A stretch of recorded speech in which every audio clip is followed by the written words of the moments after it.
In the Fishbowl, and on today's episode, let's get it and go. Let's get it and go. That's the MO, man. We trying to get it and go. We ain't trying to hang out. We want to get it and go. Appreciate y'all subscribing. Y'all know y'all got me up to did we hit 4? I think it was 4,000 subscribers. Goodness gracious, y'all ain't playing over here. We just hit 3. Y'all got me at 4 already. Y'all is not fucking off with the fuck off. Appreciate y'all. Oh, subscribe. I'm trying to see. Hold on. I got to look at it now that I just thought about it. Let me look at it. Let me see some. Yeah, we have 4K subscribers, man. Appreciate y'all. Old subscribers, new subscribers, returning subscribers. I appreciate you subscribing. That is crazy. You hear me? That's crazy. Just that quick. Y'all got me there pretty fast. I appreciate that. Let's go to this. Let's go to that. And let's do this one right here. And we got a lot of views, but we're gonna get rid of that shit. And we can archive it.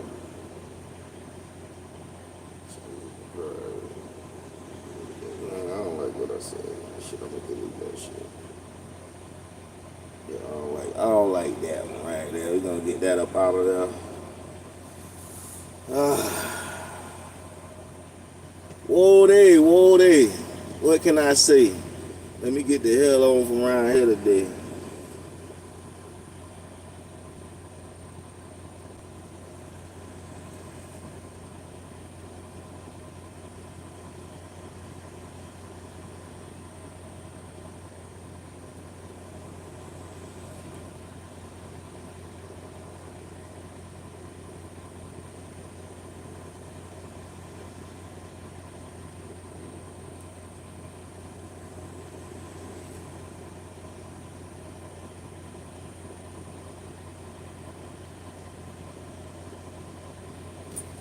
The CJ channel, ZJ channel. What's up, ZJ?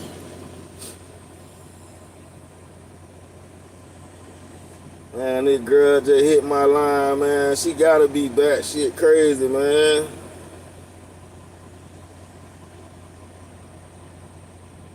I'm gonna head to the pickup, man.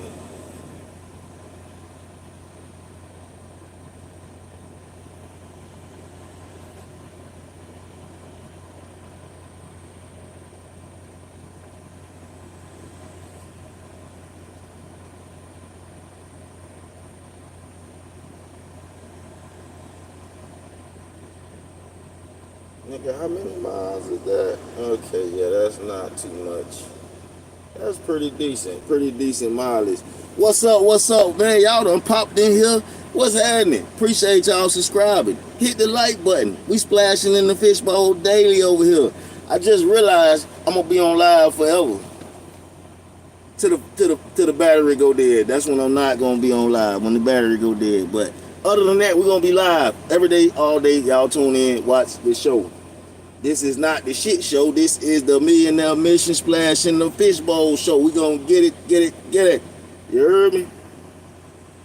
We out to get it, so we gonna get it. We got a satchel. Oh no, we ain't got no satchel on our back. We empty right now.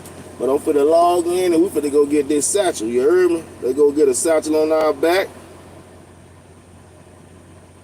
I thought it was finna be some whole other motion this morning. I was ready for the shits. But they was like, no, we just wanna change trucks and you go get your load. Okay, let's do it then. Okay, Wody, let's go, Wody. Let's go, Wody.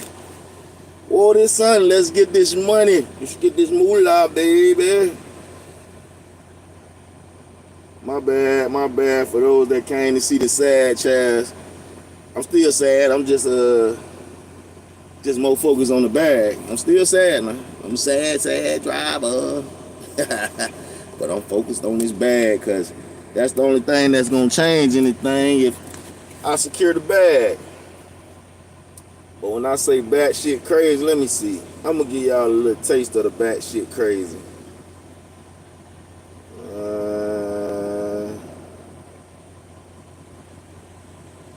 No, I ain't gonna even put her out there. She a little wild, she's a little crazy, but I ain't gonna put her out there. But basically, she telling me that I don't want to be a part of my child's life. Like, how the fuck you gonna tell me some shit? Like, if I ain't tell you that, how you come up with that conclusion?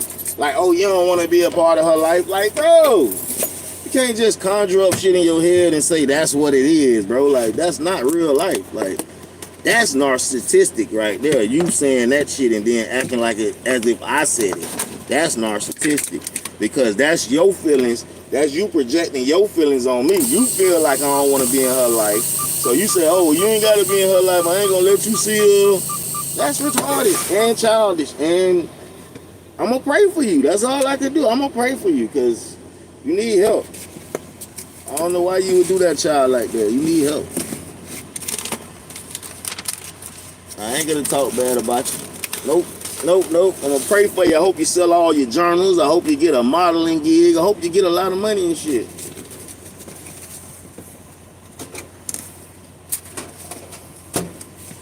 One thing you need to do, though, is start holding that baby from me. Then be talking about you ain't, you is. So when I tell you I'm in town and I want to see her, you don't respond. That's a form of holding the baby from me. Not letting you see her. Not responding when I'm telling you I want to see her. You know what I'm saying? Do you understand? If Papa is in town saying he want to see that little girl, you should let him see that little girl. But I ain't gonna talk bad about you. I ain't gonna say nothing crazy about you. Nope. I'm gonna let you keep on doing what you're doing. You feel like this the way to raise a child, keep them to yourself and away from the other parent? Hey, some people think that's a good way of parenting. Maybe you're one of those persons. I don't think that's a good way of parenting. But okay, everybody got their own way of doing things. Appreciate you reaching out to me though.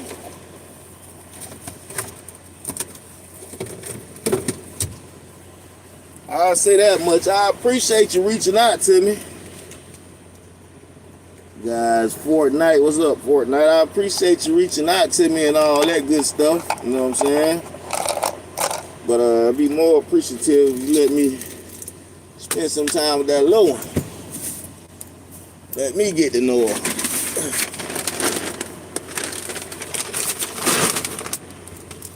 But yeah, guys, that's what's going on with me. A little batshit crazy shit going on. Like she talk about, I don't want to be a part of the baby life. That girl crazy. I don't want to go back and forth with her, so I ain't finna argue. I ain't about to argue about none of that.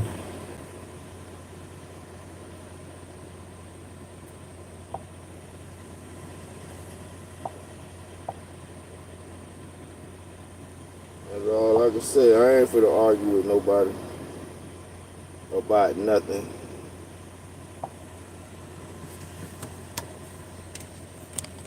I know I'm trying to be there. When it comes to the subject of men, that's why motherfuckers think you a dyke. Please, you think I give a fuck what people think about me? You know I ain't no fucking dyke.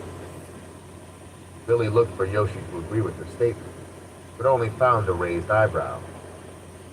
What are you looking at me like that for? Yoshi, I know you don't believe that dyke shit. Billy, you've been my girl for longer than any of us have been hanging, so you know I ain't gonna bullshit you. I know. Billy folded her arms. You know what? Do I need to say it? I'd appreciate it. You got a little sugar in you, Mom, Yoshi said flatly. You can't be serious. Yoshi, you know me, and you know I've been with guys. Yeah, Billy, I know you ain't no virgin to dick, but I don't think you too much care for it. I ain't seen you with the nigga since Saul. God bless. I've dated a few guys. Billy, dating and getting your fuck on are two different things. You and me have always been the prettiest of the crew. Rhonda and Reese could never fuck with us, as far as clothes or looks. These niggas used to be sick over you, ma. But now you want some other shit. I don't know if it was Saul's death or some knucklehead nigga breaking your heart, but you gotta shake that shit off, Billy. The world is too big, and there's way too much dick out here for you to have to All do right, that. y'all, let's get it. Let's Yo, get it. you're just like them bitches Let's recent stop by the ramen. trash can. All of Get rid y'all the think trash. you know some shit, Billy said, becoming very defensive. Yoshi continued to stare at her seriously. On the real, I know you've seen what the other half is like, but that ain't none of nobody's business but yours. I love you the same. I'm just wondering, what made you go there? Yoshi had definitely struck a nerve. Billy had always held her heart full of Appreciate respect, y'all hitting the like but button Yoshi too. That's had what's known her up. for a very Appreciate long y'all. time. Shit, I'm from Florida. Yo, From that when Florida Saul got water. killed, I was fucking up behind him. I mean, we were both young, Gotta but watch there was these no trailers doubt when that you we hook up to loved new each other. trailers. My shawty just fucked something During the up the other time I was night. mourning him, I had niggas Hopefully she offering me bounced back from that. condolences Don't and fuck up no more shit, like they were trailers. sorry to see Saul go. He had blocked their game in life and was still doing it in death. Because all them niggas wanted to fuck, and I was dead loyal to my man. Billy, I can only imagine how you must have felt, Yoshi said sympathetically. Billy looked at Yoshi with partially glazed eyes and shook her head. No, can't. Saul just wasn't some nigga I was fucking. He was chosen. God put him here to be a divine reflection of me, Yoshi. Not having him felt like someone had chopped off one of my limbs. Sometimes you still feel it, though there's nothing there. Yoshi avoided Billy's gaze when he fell on her. To see her so exposed made Yoshi somewhat uncomfortable. She was Hold used to on, Billy gotta being throw in the the hard, trash. emotionally inconsolable member of their group. But watching the tears flush in her eyes brought a lump to Yoshi's throat. Billy tapped her on her arm, a feel of the tears someone had abandoned, as she continued to pat hair.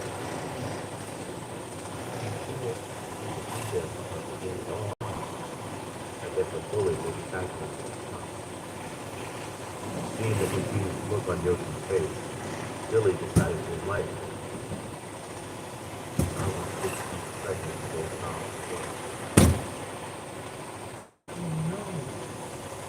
Yoshi said with watery eyes. I want to go. I had just told him that he decided to keep me from the side of what he was going to do. When he died, the decision was made. Billy, how was it? Yoshi asked in disbelief. Billy looked at her friend very seriously. What would you have done? Yoshi, I was a child myself. With Saul and me together, he might have been able to do it, but just me?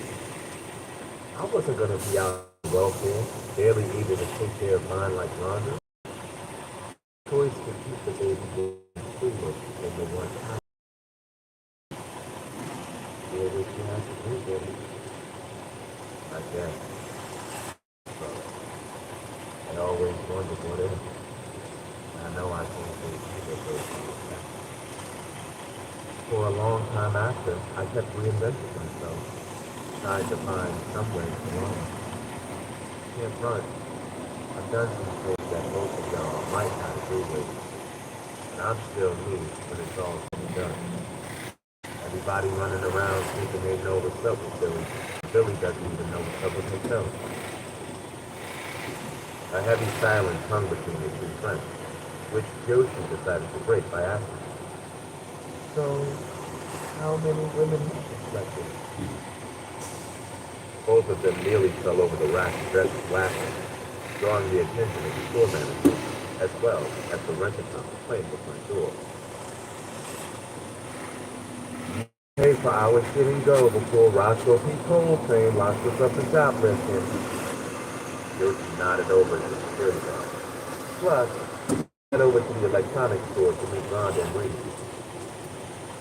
Ain't no need to rush. You know them hoes ain't never on time, Billy said. I know.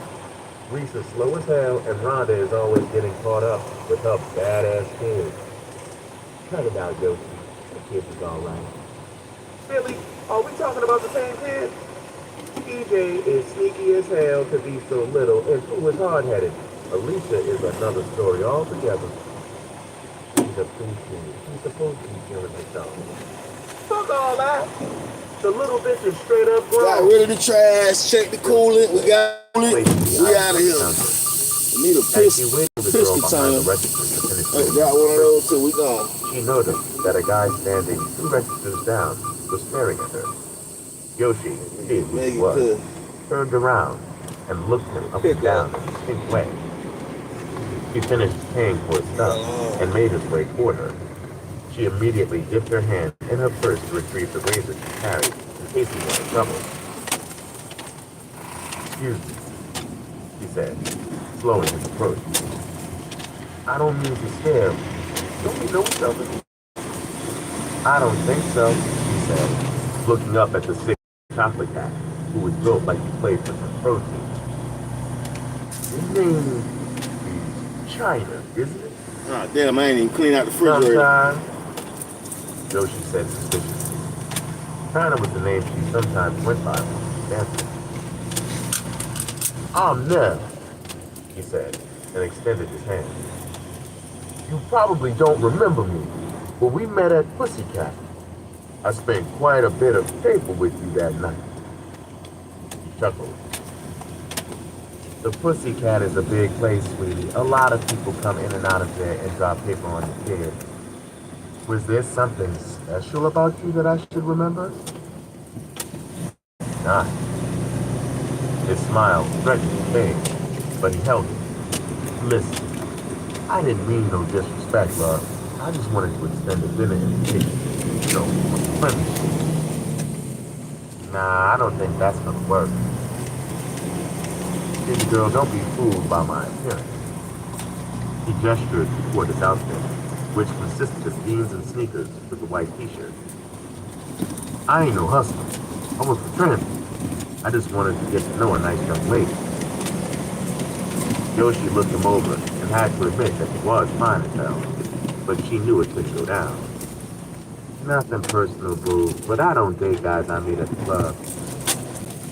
Yoshi picked up her bag and motioned to Billy that she was ready to go. When they had made it to the exit, he called behind him. "So if we had met on the street, you would have accepted?"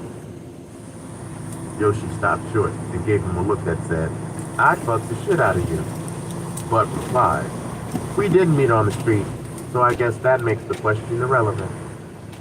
With a flirtatious wink, she left him standing there smirking. Reese followed Rhonda down 3rd Avenue in the Bronx as she floated toward yet another store. They had been on the avenue. So we got enough food. We only got this the last black. We gotta grab us some blacks and we gone.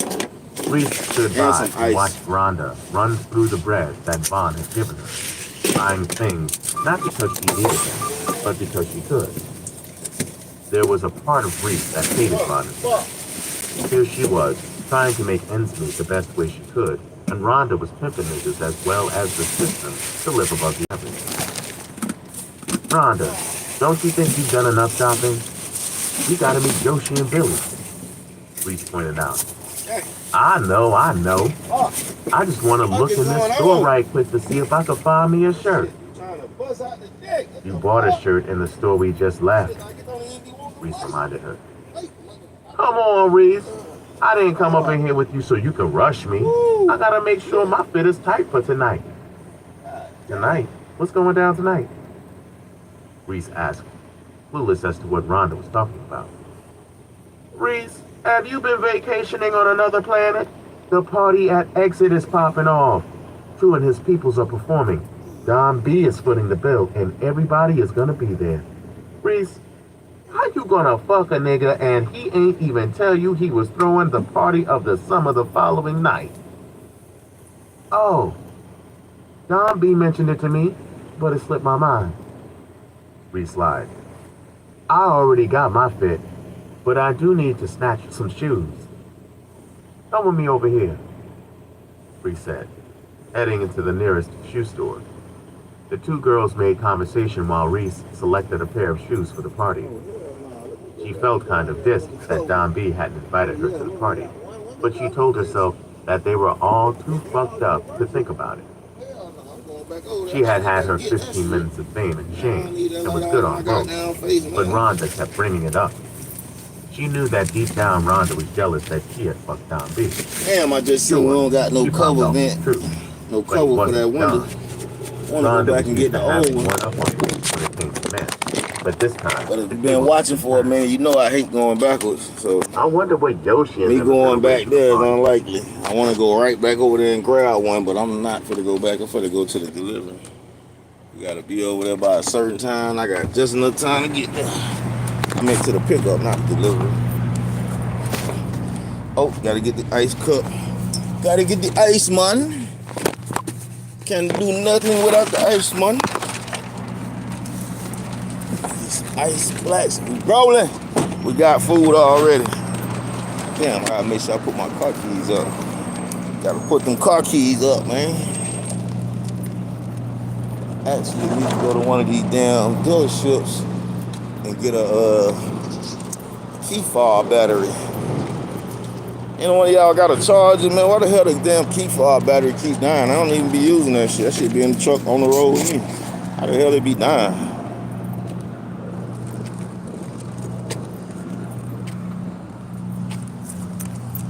I swear I just replaced it like 2 months ago, maybe 3 months.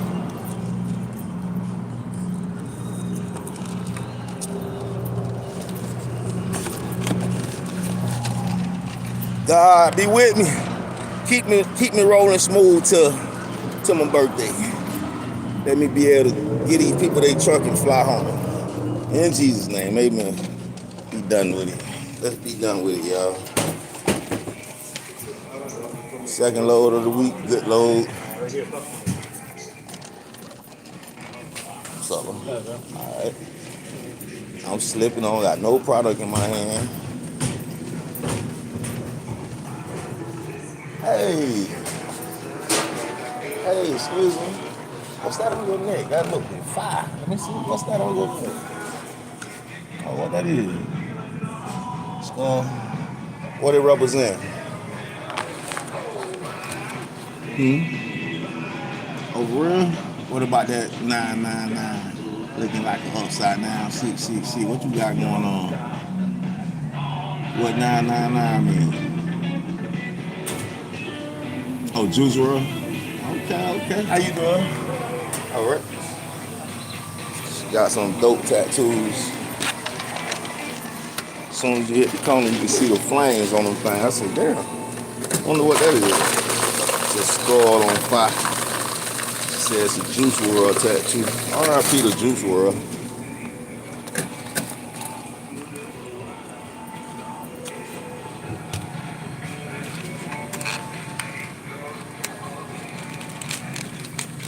What's your name? Naya? Alright, check out that Milk Tastic too now. I see you like Juice World. He out of there, but I'm still here now. Milk Tastic. Like fantastic, but Milk Tastic. Yeah, whatever you listen to music on, give me a listen. See if you like what I'm talking about.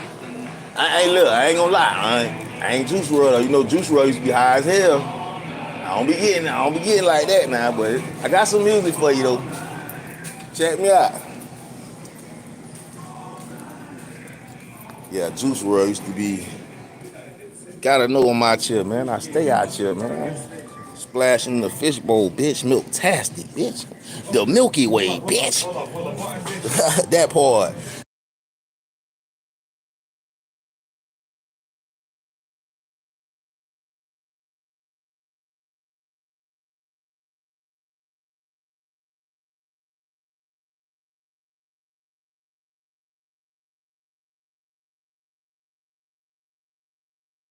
Miles. Yeah. Gotta know that, man. Outside. Thank God we still outside. You heard me? There's only one register over here. Oh yeah, right here, right?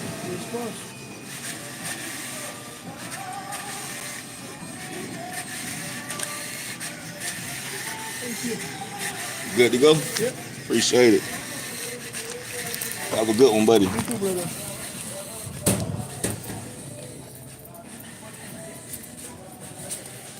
That going everywhere I go, man, I be getting hit, bro. Like, it be little shit like that. Like, I just caught it when I was walking out the store. They had that can't come and talk to me. Every time I walk in the store and that little stupid ass 5-6 minutes in that store, they gonna copyright the video because of that shit. Shit be fucking up the money. Now I understand what my favorite YouTubers was talking about when they be like, they ain't going in the building because they got music playing. Or they finna walk in the garage like CJ on 32. He finna walk in the garage with that music playing. CJ be like, hey man, cut that music off before I come in there. cut that music off. Hey man, that nigga video be hitting like 100K or better. So I understand and he was already monetized. So I understand like, hey, you hitting 100,000 views, but you don't want your video to be demonetized because of some music in the damn background. Hell nah, you want all your coins. So I'm starting to understand YouTube a little bit. Because you might not even notice that you just walked in the store and the music was playing. YouTube gonna notice it. They gonna tell you, yeah, we can't pay you for that video. You got a little come and talk to me in there. Come and talk to me. Oh, baby, I really want you. Can I talk with you? Oh, baby. Hold up. Let's go secure the bag first. Okay, that was not good. Remember, y'all, this is a new truck, so I just got in here. You know how when something be wet, like the carpet in your car be wet? That's what I smelled when I got in here just now. I ain't smelled it the first time or when I was putting everything in here, but I smelled it just now. Like something was wet. And they got these little rugs in here. They actually truck rugs. Let me show y'all what I'm talking about. What the man saying. Show y'all these little truck rugs right quick. It's the truck rugs I'm talking about. They actually got truck rugs in here. So them could be stinking. Niggas jumping in and out of the snow and all that. Could be that. I ain't gonna say that's what it is. That's what it could be. I don't know. We gonna get some Febreze though. We'll fix it. We can get some more Fabuloso. Hold on, that nigga. See, that's what I'm saying. Like, I ain't gonna holler at nobody. I ain't even got the product. I ain't got the product together. Or we just swapped out trucks. So I ain't got the product ready to go, but that's all I'm on out here right now. So soon as we get the satchel on our back, every time we stop, we on that. Came back out with all the shirts. Got every intentions on selling every last one of them bitches out here. Milk-tastic milkman, the Milky Way. The Milky Way. Okay. God, what you got going for me? God, look like we still sliding and riding. Gliding and sliding. Okay. I made it through prison, baby. I was in that bitch by myself. You know what I'm saying? I mean, I had a lot of homies from around the way, but nigga, when you in prison, I don't care how many homies you got, you in that bitch by yourself. You heard me? It's good to have homies, though, for when shit pop off. But for the most part, you are a individual that needs to survive yourself. You can't depend on the help. You gotta survive yourself. So out here in this world, thank God if you got family, a better half, or people that love you that'll help you, because you gotta survive for yourself in this world. You know? Hey. We got a refrigerator. We got a refrigerator, baby. I gotta clean that thing, gotta plug them up, but we got one now. Oh, we got one, baby. We got us a refrigerator, baby. For the woo. We're gonna, you know what? I still had brought out some of the canned goods and some of the noodles, so. And I just went like, I think that was like $20 almost on ribs and chicken. And then they had some free pizza in the office, so I got a slice of that. even though I was really wasn't that hungry. But I was like, free? Free 99? Let me get some of that free ass pizza. You damn right I take a slice of free pizza. Nigga, I don't even see free no more. Water ain't even free no more. I be going in the store trying to get some ice for the free. They be like 89 cents. Be like, well, damn, bitch, I might as well get a drink and some flavor. Can't even get water for free 9 days. You feel me? Look at all the water companies that you see. You know what they do? They gather water and they what is called when they go through your sink like a filter. They gather the water and they filter the water and then they put it in a bottle and they put a mountain on it and say this is Mountain Spring. Nigga, this shit came out of your faucet. And I used to be like, man, I don't like faucet water because, you know, sometimes when you got faucet water, they be like, oh, you got to boil your water all week.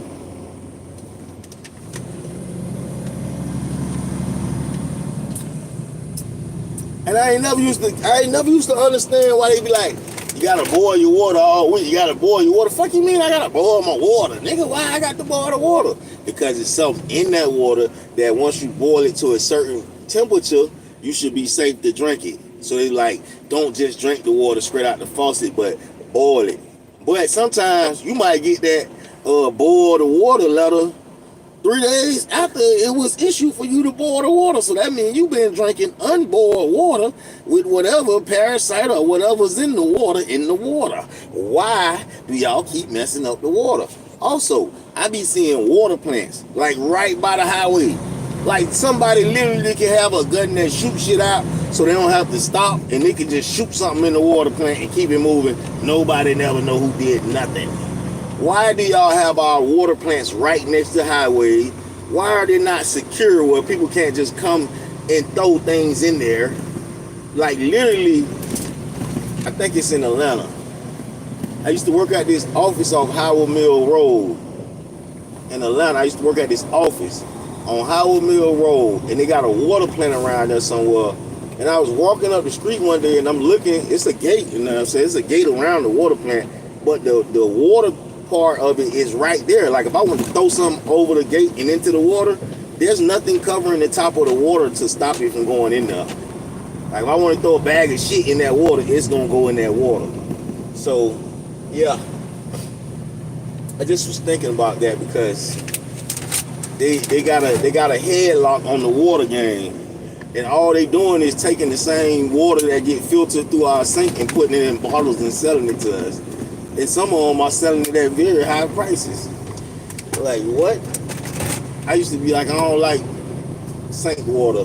Then I realized all the bottled water ain't nothing but sink water. Just maybe they filtered it more times than your the water that's coming out of your faucet, but that's about it. What you talking about, my boy?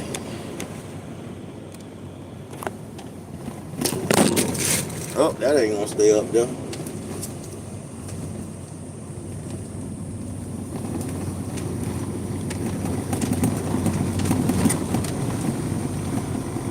It ain't got no knobs on it to hold it up.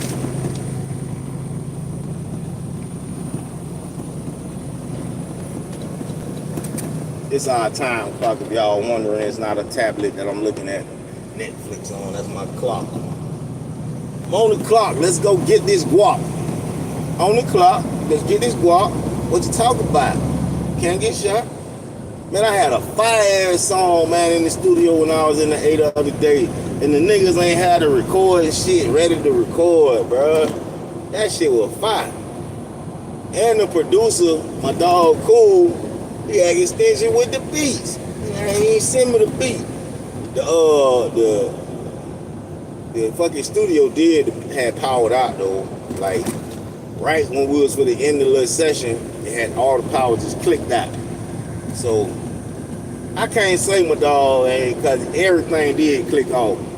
I was just telling him like, hey, rename that beat so that he don't forget it, and then all that shit clicked off.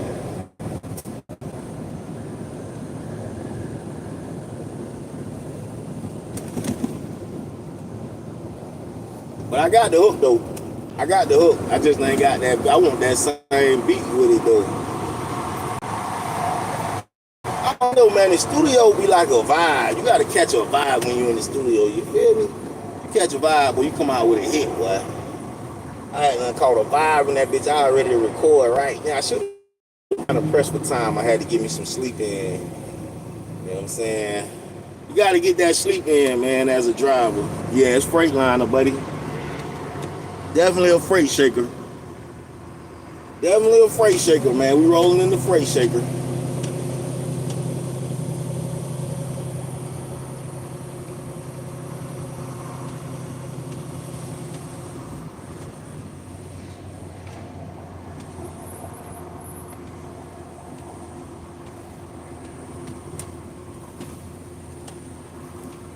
I slick want to show y'all how I drive in real bad traffic. That's what I slick want to show y'all, how I be maneuvering in this badass traffic. Like, I don't be on my gas pedal. I just let that shit go, man. Look, I ain't trying to be bumper to bumper with your ass. I'm sorry, that ain't me. I don't like that shit. I'm trying to see if I can post y'all up. Post y'all up here and let y'all see how I maneuver through this traffic. Fuck it, I ain't gonna do it right now. Cool, we'll do it another time.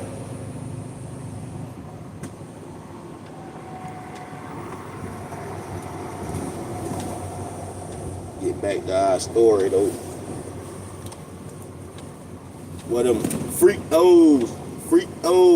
Bounce your ass and make your knees touch your elbows.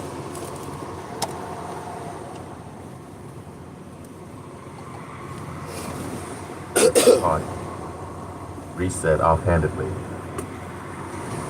You know Yoshi like to have all the light on her, so she probably gonna wear some freak shit. And that bitch Billy will probably be wearing a suit from the men's warehouse. Rhonda said sarcastically. Why you always got some slick shit to say about Billy? You hang with her every day, but you stay talking about her. What are you getting so defensive about? You act like you bumping cats with the bitch, Reese. Reese snaked her neck. Don't play with me, bitch. You know I only do dick. That's the same thing your girl been saying. Rhonda, do you really think Billy is a dyke? Rhonda thought about it for a moment before answering. Yo, you know I got mad love for Billy. But I heard some shit that's making me wonder if old girl really dying to me. Why? What you heard? Reese asked, not bothering to hide her anticipation to hear the latest hood gossip. Reese, if I tell you this, I swear to God, you better not open your mouth. Rhonda told her seriously. Come on, Rhonda. This shit is gonna stay between us. Reese assured her. Well, you know Billy been hanging with them dyke bitches since back in her varsity days in high school, as far as we know, on some cool shit. Yeah, that whole Jean and her peoples. Anyhow, this was supposed to have happened around the anniversary of Saul's death. And you know how Billy gets all sad and shit around that time of year. She was supposed to have been getting bent with Jean and this bitch from the Lennox Terrace. I can't think of her name. But you know her when you see her. Real pretty bitch with long hair and... Get on with the story, Rhonda. Like I was saying, in the midst of all this drinking and smoking, the pretty bitch starts getting all touchy with Billy. It was supposedly on some old comfort shit. But you know how them bitches do? Well, this is just what I heard. But one thing was supposed to have led to another. They had Reese. Reese looked at Rhonda wide-eyed. You need to stop lying. I'm dead ass. You know my brother Kelvin is a faggot, so he runs in those circles. He was supposed to have got the story from a girl who goes to school with Jean's little sister, who heard her telling someone on the phone. I knew it. Reese jumped up and down. She drew some funny looks, but ignored them. Hey, no, she was hanging with all them dyke hoes and not getting down. If you ask me, I think her and Yoshi are eating each other's pussy. Rhonda continued. Them bitches seem a little tighter than they should be. Nah, I don't think Yoshi get down. Baby, I don't put nothing past nobody. You know Yoshi be at them clubs around all that pussy. All them stripper bitches be dyking. Rhonda and Reese continued walking down 3rd Avenue, window shopping, and slowly making their way to the electronics store to meet their friends. Halfway down the hill, they spotted their counterparts coming across the busy street. Rhonda was the first one to smile and waved them to their location. Hey, bitches, Rhonda said, hugging Yoshi, then Billy. What's up, Rhonda? What took y'all so damn long? Yoshi asked, looking at her watch. Shit, I had to stop and pick up a few things. I thought the idea was that we were supposed to be shopping together, Billy interjected. Y'all bitches shop at them skinny women's stores. I gotta go where they cater to blessed women, Rhonda said, cupping her breasts. Well, me and Billy already got what we needed, Yoshi said, raising her multiple bags. Billy, what could you possibly need from a women's clothing store? Rhonda asked sarcastically. Billy sucked her teeth and cut her eyes. Don't be funny, Rhonda. Talk that shit now, but when y'all see my girl in her dress, you're going to be all on her shit, Yoshi cut in. Reese and Rhonda exchanged suspicious glances. What the fuck is that all about? Billy asked. Bitch, stop being so paranoid, Rhonda said. Y'all ready to go back to the city? I want to get high. All you ever think about is weed, Yoshi said. And dick, Billy mumbled. At least I'm getting some, Rhonda shot back. Why don't y'all two knock it off? I want to check one last store before we head back. Well, let's hurry up and do it then. I still got shit to do before we head out. Rhonda brushed between Yoshi and Billy and started across the street. Billy gave Rhonda a disgusted look that Reese mistook for something else. As Rhonda's earlier accusations played in her head, she made it a point to walk behind Billy. 16. Slick was a man in his mid-30s, but could still pass for 20-something. He wore his hair in a short afro, and you could never find him with a hair out of place. From his expensive clothes to his jewels, Slick was a man who prided himself on being fly. Everyone in the St. Nicholas projects knew him, but his weeded-out brain and supersized ego told him that he was an international nigger. He was a nobody who always wanted to be a somebody. Being that his uncles had been heavy hitters, he tried to build a rep off their name. Slick had established himself as a respectable hustler, but in essence, he wasn't really built like that. Oh, shit. Still, he was the nephew of 2 killers, so niggas let him live, and eventually found a friendly respect for him. Slick had never been a very good hustler, fucking up more money than he made. This all changed about 2 years back, when fate finally swung in his favor. His uncles, with a friend of theirs, had robbed these white cats out of Long Island for some dope. They thought they were just putting the gorilla on some lame white boys, but one of them happened to be the son-in-law of a mafia capo. The Italians tracked the brothers to where they were hiding in Connecticut and executed them. They searched high and low for the dope, but there was only one person outside the brothers who knew where it was stashed. When Slick hit the block, fiends were falling out off his shit. Everyone in the hood wanted to fuck with Slick and his dope, but he only let select people into his circle, mostly his closest friends and members of his uncle's old crew. He had halfway gotten his weight up, but still didn't have the common sense to know how to really capitalize on his good fortune. His saving grace was the fact that he had steady clientele. No matter how much of a knucklehead he might have been, no one could deny the fact that he had good dope, and good dope always equaled profit. On that warm summer afternoon, he found himself strolling through the projects, or his kingdom as he liked to call it, sitting on his cell and flanked by his right-hand man, Pete, and the girl he had met earlier that day. He glanced at her long brown legs for the umpteenth time and licked his full lips. He was going to enjoy that sweet pussy, but he had arrangements to make first. The whole hood was buzzing about Bad Blood's performance at Exit that night. They had performed at the spot before, but that was on the strength of Don B and only short freestyle. This would be their first time performing at Exit since the release of their single. The club was sure to be lined with wall-to-wall pussy, and Slick intended to be there. He was yakking away on the cell with the chick he used to fuck with named Sandra. She had the good fortune of being the assistant to Don B's publicist. It wasn't the most high-profile position in his growing organization, but the perks were excellent. For an empty promise and a few dollars, she had agreed to get Slick into the VIP section after the performance. Of course, when he got there, he was going to front like he got in on the strength of his own credibility.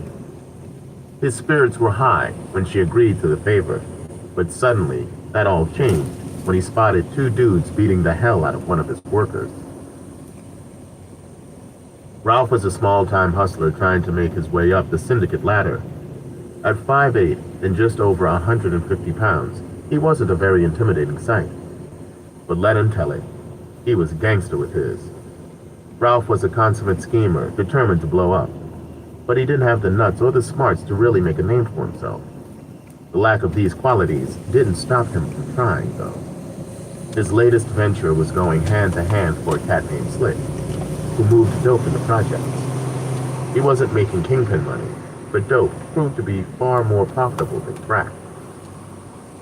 "Hey, baby," Ralph called to a young lady who was wearing a pair of denim shorts that almost exposed her entire ass. When she ignored him, he got indignant. "Word, you can't stop? Well, fuck you then, bitch." "That ain't no way to talk to a lady," a voice called from behind him. Ralph turned around with intentions on getting fly with his mouth, but the words froze in his throat when he saw Jai and Spooky approaching. "What's good, my dude?" Ralph extended his hand and mustered a fake smile. Jai looked at Ralph's hand, but didn't shake it. "You?" Jai replied, giving him an equally fake smile. "You got that from me?" "Damn, I meant to hit you and let you know what happened, Jai. Don't you know, your boy got a ticket for pissing in the street.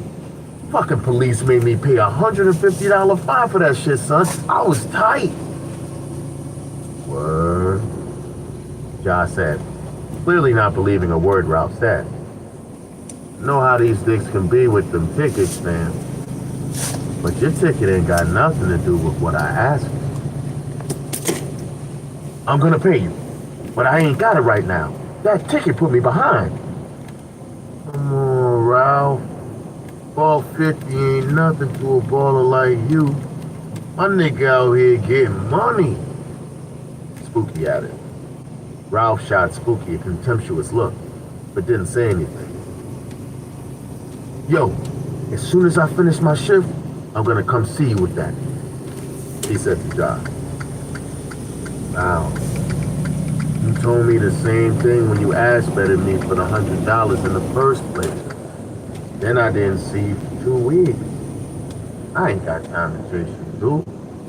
Just give me mine so I can get up out of here." Over Jai's shoulder, Ralph spotted Slick approaching. Seeing his employer helped to build his confidence and changed the whole way he was coming at Jai. "Fam, I told you I ain't got it right now. I'll bring your bread through later. Why you stressing me over a little 100 cash anyway?" Jai looked over at Spooky, who was wearing the same puzzled look that he was. When he spoke to Ralph, his words were calm and even, but the fire that burned in his eyes made Ralph fringe. "Dog, I'm not really feeling the way you coming at me right now. Trying to be tough or something?" Ralph sucked his teeth before answering.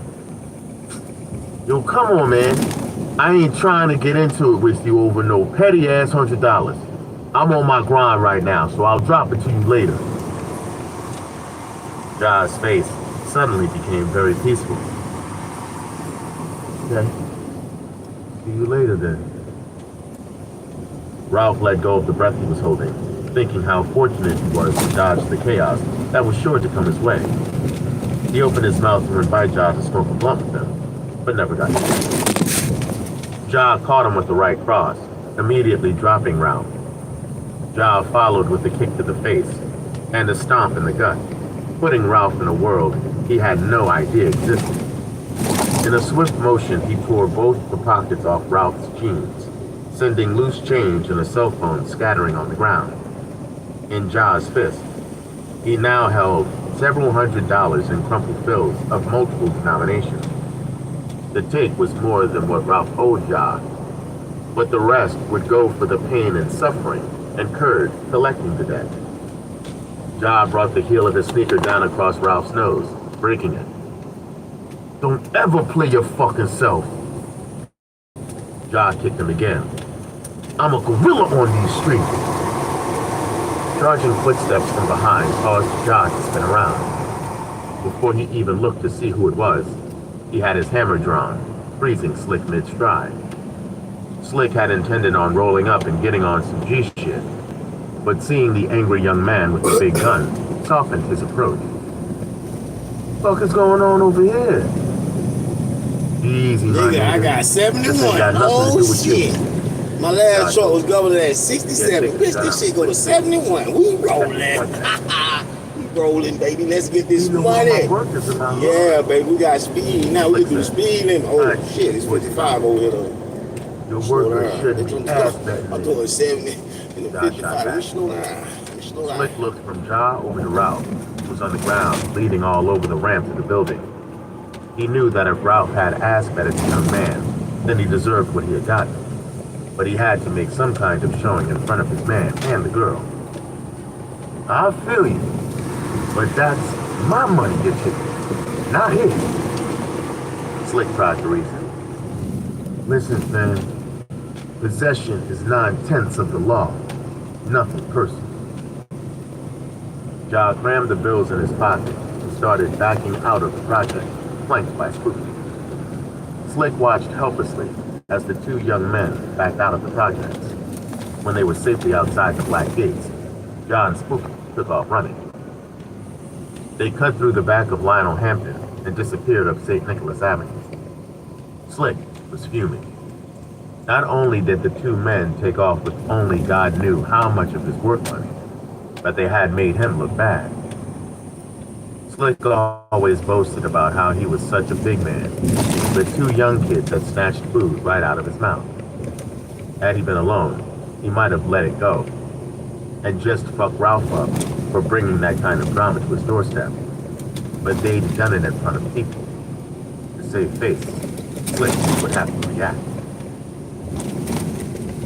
Yo, Larry answered his phone. What up, lord ass? Ja said playfully. Do you kiss your mother with that mouth? No, but I kiss your girl with it. I replied. Okay, did you call me to snap, or did you want something? Larry finally asked. Yeah, I got some more bread to put with what we already got. Is Shorty still gonna do it? Ja asked. She said she was, but I'll know for sure later on tonight. I'm about to start getting ready for the party, so I ain't gonna have time to pick the money up. Don't worry about it. I'll hold on to it until like tomorrow or something.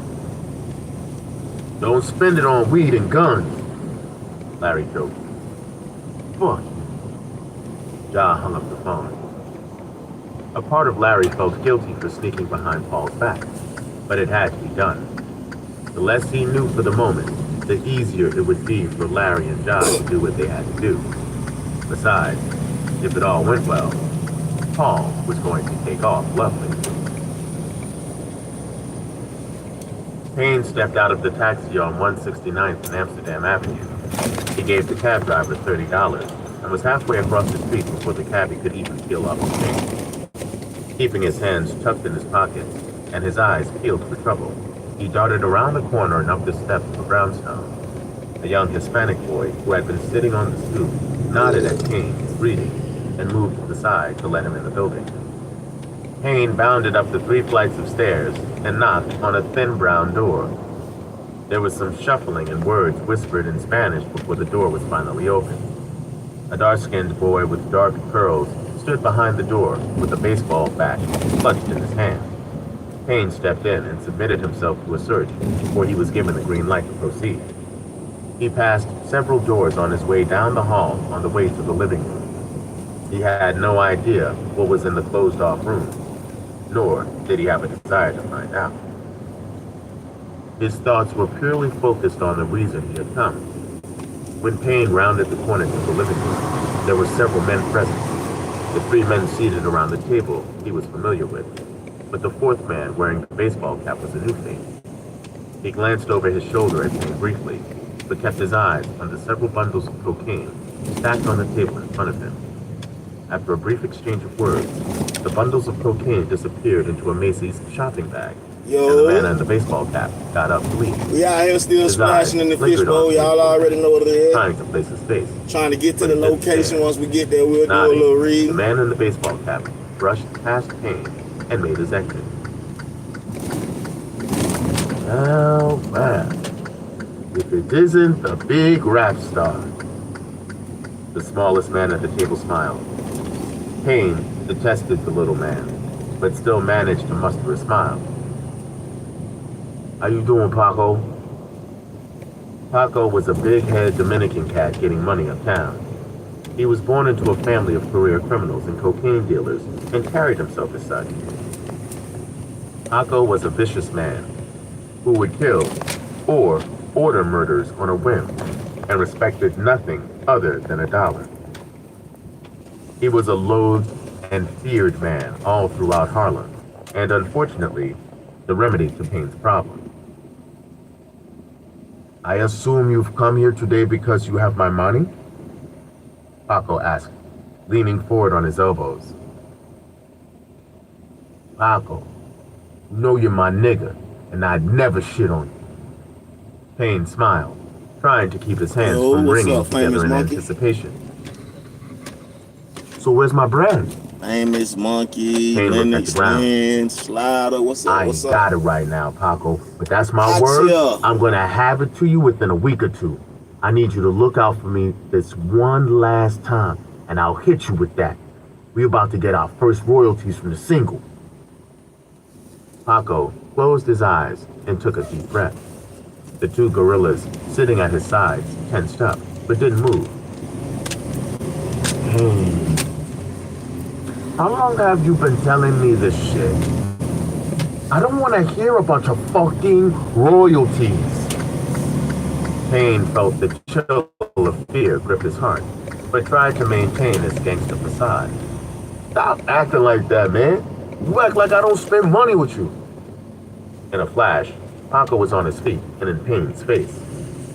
Don't come in here telling me what the fuck you spend, little nigga. I get money up in this bitch 24/7. You think that little punk-ass couple of $100 you spend every so often means something to me? Don't be fucking funny, kid. Payne wanted to knock Paco on his ass, but he was sure the bodyguards would cut him down for it. He had to play it cool until he got what he needed. Paco, you know me, and you too cool to be beefing over some short paper. I'll tell you what, hook a nigga up, and when I get paid for this show I'm doing tonight, I'll come drop that bread off to you. Paco was still breathing heavily in Payne's face, but some of the anger in his eyes had drained away. He motioned to one of the bodyguards, who tossed him a large baggie. Payne, he said, holding the baggie between his fingers. I'm gonna do this for you, but I want my money tomorrow. Not the day after, not when you get your royalties. I want it tomorrow. I got you. Payne reached for the bag, but Paco snatched it away. I'm not fucking around with you, man. You're deep enough in debt to me as it is, and I'm not comfortable with it. Pretty soon, everyone is going to think they can shit on me. Paco extended the bag and snatched it back again. You take this package, and the clock starts ticking. We clear on that? Payne looked at the bag hungrily and could almost feel the icy burn of the cocaine in his nostrils and throat. His rational mind told him not to take it, but the runny nose and hot flashes were telling him otherwise. Thinking of nothing but getting the monkey off his back, Payne took the package. Yeah, we're clear. Come on, brother, you got to get the fuck on. Dog, you gotta roll. Larry urged Paul. I don't think so, man. Might just chill with Marlene tonight, Paul said. Come on with that shit, Paul. You can chill with Marlene tomorrow night. You need to be at the spot. Larry, you know I don't really do the club like that. All it's gonna be is a bunch of niggas trying to holler at these chicken head ass broads. I don't feel like getting caught up in that. Larry looked at Paul as if he didn't have a clue. See, any other night, you might be right. But tonight is different. Bad Blood is performing at the joint, kid. You know how many bitches is gonna be piled up in that joint? Bad Blood? You mean them little niggas that hang on 42nd? Paul asked. Paul knew of the group, but couldn't profess to know them very well. He had seen Ja with Stu a few times, but his own relationship with the young cats didn't go any deeper than an occasional what's up. From what he remembered of them, the whole place was composed of young knuckleheads throwing stones at the penitentiary. Baby boy, them little niggas done came up.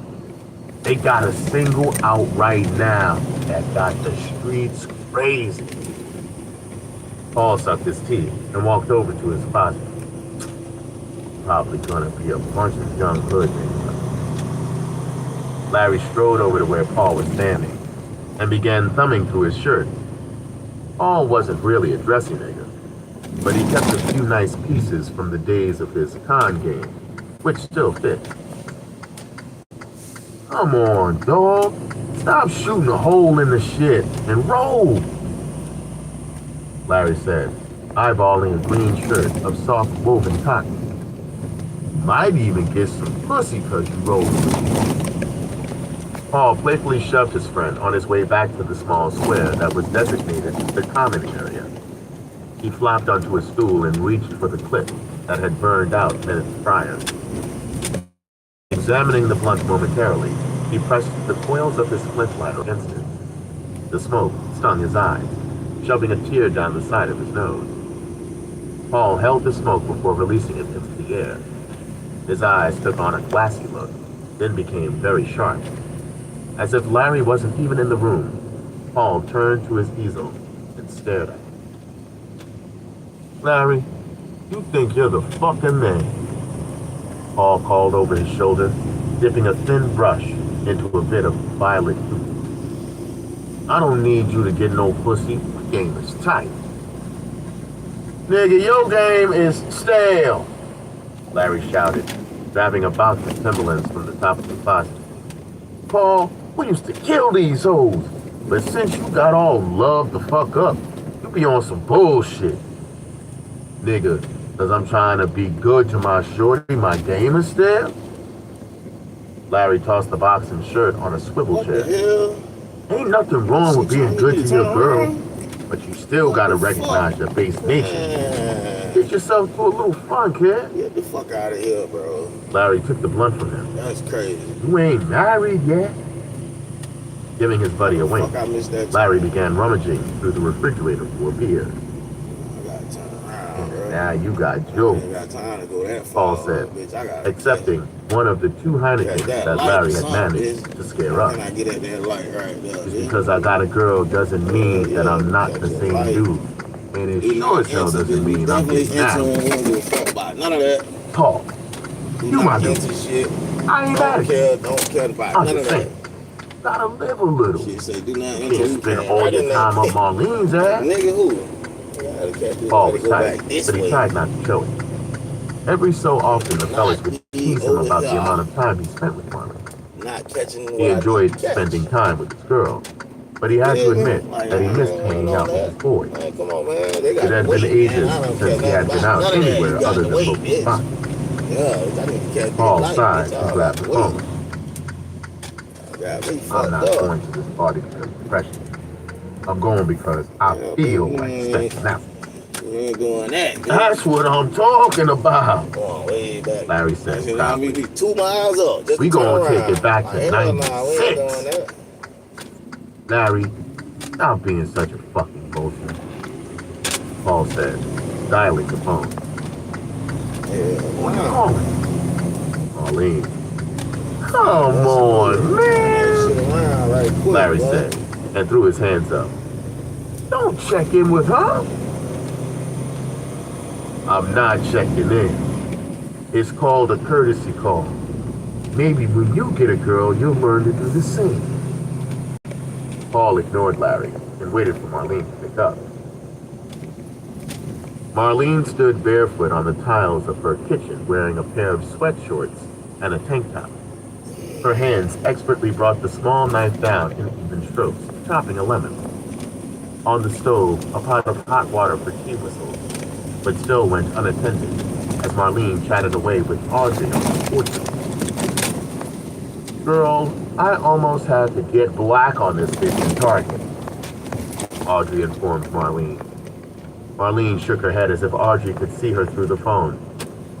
Audrey, you can't ever go anywhere without getting into it with somebody. What done happened now? First of all, the line was long as hell. Now, if I was window shopping, there wouldn't have been anybody there. But the one time I want to go in and pick something up, 1,000 other people get the same idea. So I wait on the line for almost 45 minutes. And when I get to the register, the little Puerto Rican bitch talking about, sorry, no more cash, credit only. Then when I tried to explain to her that I had been waiting for a long time, the little bitch had the nerve to catch an attitude, talking about it wasn't her problem. What did you end up doing? Marlene asked, finally removing the pot from the stove. What do you think I ended up doing? Audrey asked, as if Marlene shouldn't have had to. I raised so much hell up in there that they finally got the manager to come out and handle my purchase. I tried to get them to knock something off the price for my trouble, but they weren't trying to go that far. Audrey, why you gotta be so damn black all the time? Marlene joked. Fuck that. She should learn some damn courtesy. If you don't like your job, find another one. Don't be giving the customers no attitude. I know that's right, Marlene agreed, making herself a cup of tea. So what are you doing tonight? Marlene sipped the brew and frowned. Nothing much, she said, adding 2 more scoops of sugar. I'll probably kick back and watch the DVD. The story of your life. You need to come out with us, Audrey suggested. Where are you heifers going? The marketing firm up the street from us is having some kind of function at the Hammerstein. I went to one of their events last year, and it was off the hook. Let's go get drunk and talk about people. Audrey laughed. I don't know if I feel like partying. Besides, I don't know if Paul is coming by or not. Marlene, you need to quit. You haven't been out in a while, and you plan on spending your nights sitting by the phone waiting to see if Paul calls? I ain't waiting for him to call. But we were supposed to do something this weekend. Just haven't decided which day. Audrey sucked her teeth. Please. You know how niggas do on a Friday night. He's probably gonna go out and get drunk with his degenerate-ass friends looking at ass. You're so extra, Audrey. I'm not extra. I'm real. The weather is nice, and it's mad parties popping off around the city. Paul spends time with you so he can build up his credit. If he spends a weekend with you when there's nothing going on, he knows he's free to go out on a weekend when it's popping. Marlene, men are like wolves. They're always gonna need time to prowl. Audrey, contrary to what you might think, Paul enjoys spending time. Alright, we made it. Marlene's back. Nigga, we made it. And furthermore, I know that I ain't gotta watch him like some of these motherfuckers. That's something I could argue, but I'm not going to. I hope it's up more.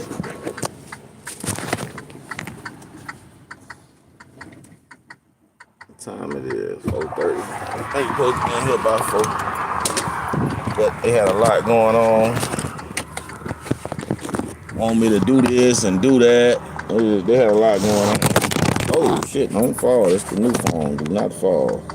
Falling out of the truck is a high fall and definitely a crackable offense. And shit fall out of this truck is most likely liable to crack, whether you got a whether you got a case on it or not. If it drop out of this damn truck, that's a tall ass drop. What are the other keys at? That's what I was looking for, my other keys. Oh, I took my keys off and gave him that truck key. Okay, yeah, gotta make sure we got them house keys, the car keys. Okay, we got these truck keys, and we got these truck keys. Let's go check in and see what they got for us. They got these type of dark doors though. Gotta back in. It be hard as hell to see in there because it be so dark in there. Like they gonna put some lights on the dark or something. That shit be dark as hell. It be hard to see in that shit. Millionaire Mission, man. Y'all know what it is. We splashing in the Fishbowl on another episode. Just got a fresh truck. That bitch got a refrigerator in it. The last truck we had, that bitch was governed at 67. This one go to 71. Nigga, I'm finna run it up. God be with me, don't know nothing crazy pop up. Oh, we finna run it up. Yeah, my attitude is a little bit different right now. I done got rejected to my face. You heard me?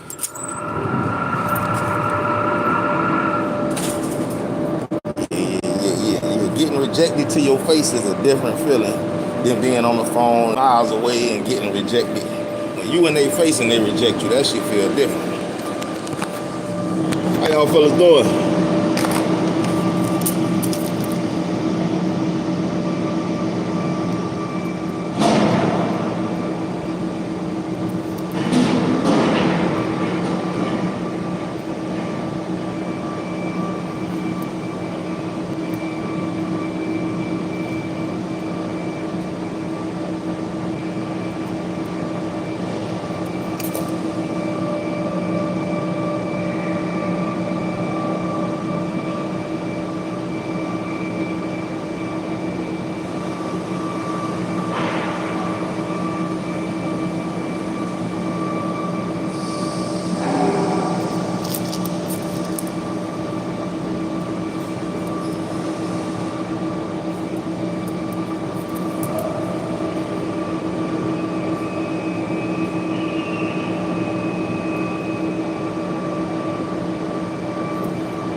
Here working for Future, y'all. Future done booked me to run this load.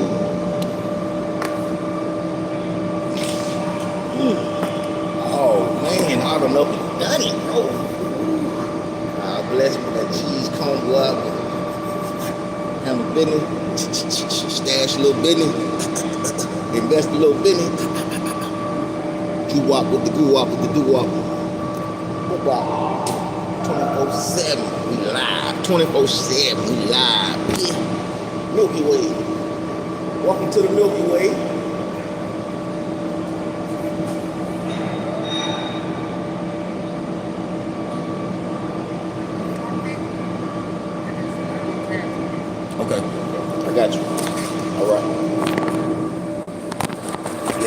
it's the Milky Way, man. The Milky Way.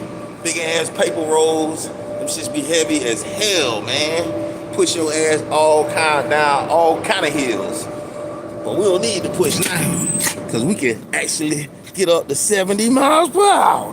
What? I was on the highway and I just started pressing the up on the, you know how you be on cruise control? I started pressing up on the cruise control. I seen that thing go past 67 to 68. I was like, then it went past 68 to 69. I was like, it went to 70. I said, oh shit, it went to 71. I said, bitch, we in now. We in now like some swimwear, bitch. We got 71 mile per hour on the dash right now. Can we do business? What kind of business you want to do, Lennox? Lennox, like the Lennox Mall? Lennox, Lynn, what's happening? Millionaire Mission, that's all we bought over here. About $1. Holla. Ooh, that boy got a fresh truck with a refrigerator in that bitch. I gotta clean the refrigerator out. I ain't cleaning it out because all that cleaning and swapping. What kind of business, Lennox? I'm asking you what kind of business.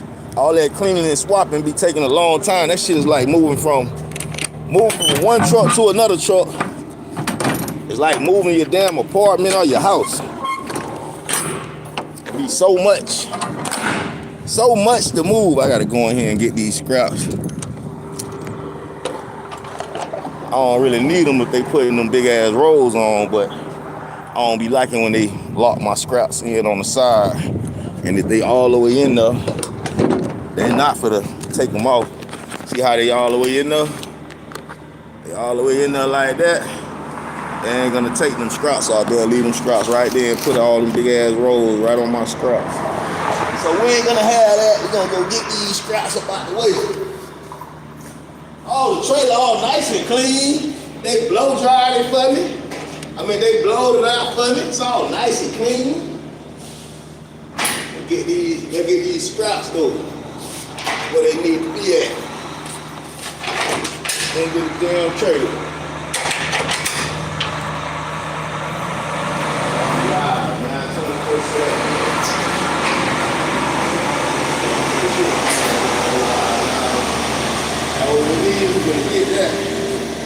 Secure that bag. No plan. I'm gonna lie till I get monetized. I ain't playing. We need $4,000. We only do $4,000, man. Yeah, me, I need $4,000. Watch out. Well, bitch, I'm live every day, all day. I ain't coming off. You understand me? All day, every day. Bitch, we live. Shit up out here.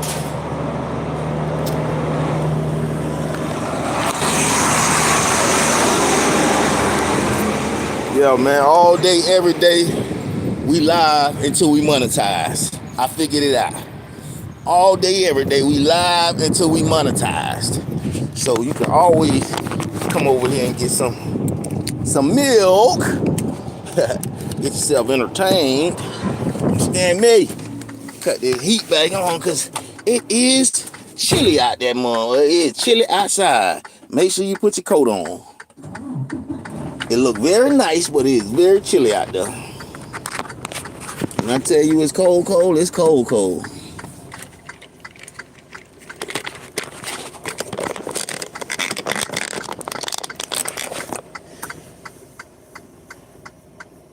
I don't understand why this woman is so damn childish, though. Like, you look grown. I think she's 36 or 37. I don't know why she's so fucking childish. Like, bro, let's just be adults, bro. Let's have conversations, communication, and do what we need to do. Why you gotta be like a kid and acting like a kid? Like, we're adults, bro. Like, be a fucking adult. God damn. Don't be a kid all your life. Don't let your inner child rule your whole life. You letting your inner child rule your whole life. You need to get in touch with your adult side. It's time to let go of your inner child. Alright?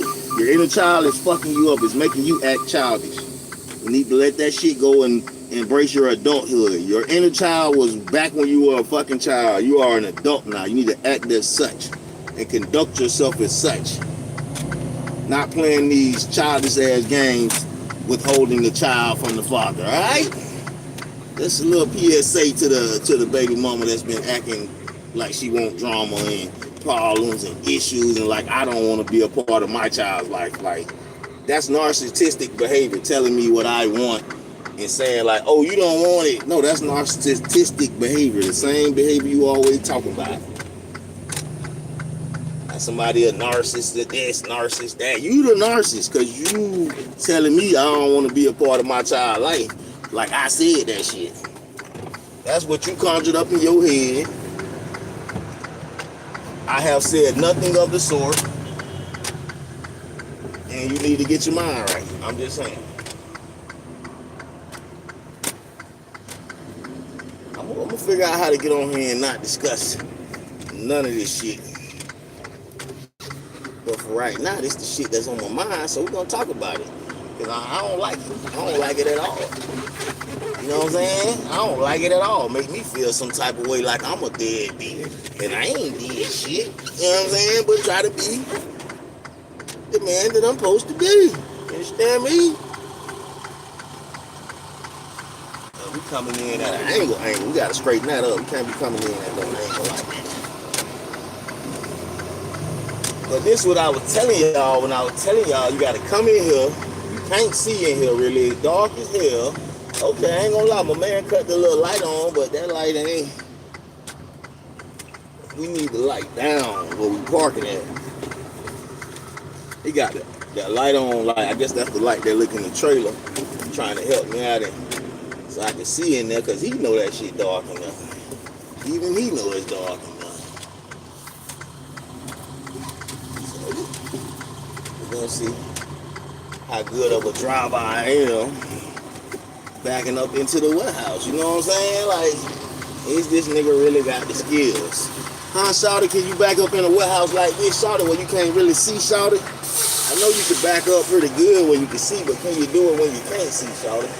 That's when you gotta be able to back up, Shawty, when you can't see, Shawty. What you gonna do when you can't see, Shawty?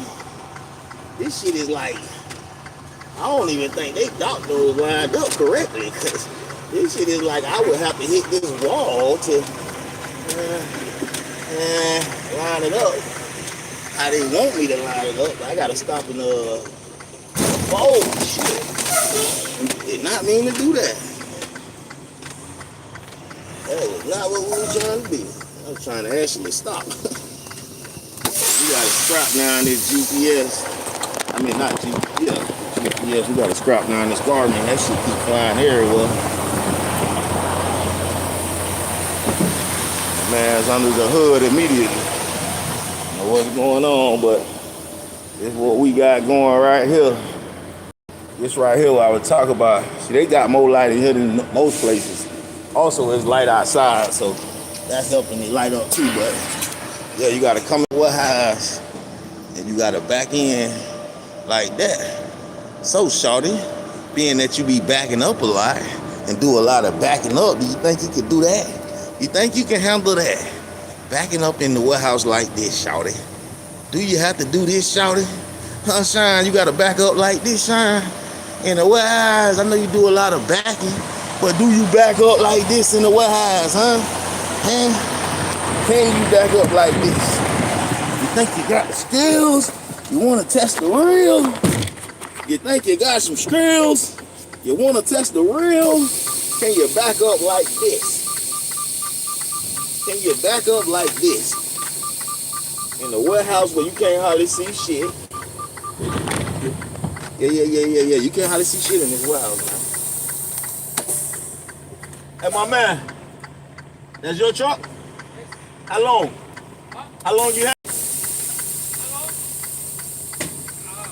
About 5 years. 5 years? Good stuff. Man, I got him a freight shake over there, man. Gotta get on my shit, man. We gonna have that shit for the year out, cause I wanna be home. You feel me? I got to be home. Ain't that I wanna be home. I got to be home. If you gonna have custody of your child, you gotta be able to be home to have that custody. So I gotta tighten up, get my shit together, so I can be at his house. You know what I'm talking about? All right, let's get on this dock though without hitting nothing, cause they got us scraping close to the wall, but we ain't gonna hit nothing. We ain't gonna hit nothing. We gonna hit this dock though. That's it. That's the only thing we hitting in the dock though. You heard me? Yeah. That's the only thing we tapping is a goddamn dock though. Hopefully it's good. Yeah, let me know if it ain't. We gonna leave that on for a minute. We need that heat in here. Cut that heat on. How y'all doing today? This day 3, no, this day 4 of rejection. We've been rejected. We've been rejected and ejected, day 4. And we just reflecting and saying how we gonna become a better version of ourselves. We're not gonna stress too much about nothing else. We just gonna become a better version of ourselves. This is Millionaire Mission Splashing in the Fishbowl. I got so much I need to do right now.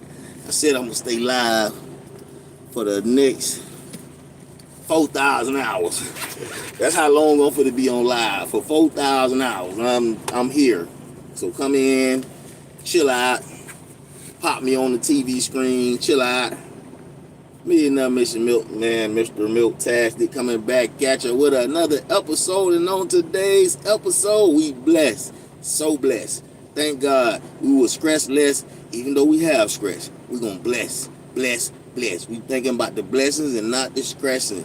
All right, you gotta think about your blessings and not your stresses. Remember the lesson. If you take an L, it's not a loss, it's a lesson. Just think about your blessings and not your stresses. There you go. I feel that heat coming on. Oh yeah, we gotta see. This is what I was saying. Like, we gotta take these little thingy things right here. You know what I'm saying? That's icky. You can wash this with some soap and water though, and it'll still be sticky. But for right now, I don't feel like doing none of that. We need a trash bag for the trash. I don't feel like doing none of that. So what we're gonna do is we're gonna get like 2 of these right here. Yeah, 2 of these right here. Put them on the level up here. Put them on the level up there, right? Put them on the level up there. We do it like that. We put 1. This the one that the sticky stuff grab on. Right there. Then we put 1 sticky down there. So we have it going on both angles. This the one that stick to the one I just put down. But I'm gonna put that on the side of it. So it's 1 sticky on the bottom and the other one on the other side.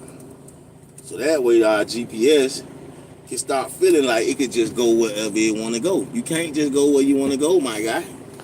No, my guy, you can't do that. And then you get the one that's, you know what I'm saying? And you put that right on top. It got a sticky side on the back too, right? But I ain't gonna put it on the GPS yet. What I'm gonna do is I'm gonna put this on top of the one that I just laid down. Boom, just like that. And then I gotta get another sticky one, like this. One that stick to everything, and put that on top of the other one, you heard me? And then we just put the GPS on top of that, and now it should be locked in place. It's just like that. That simple.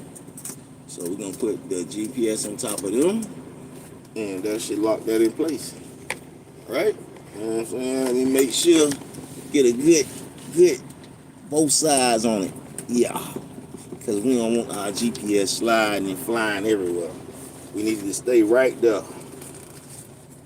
So these little suckers right here come in handy. You know what I'm saying? Like, you need stuff to stay where you need it to stay at. These little suckers come in handy.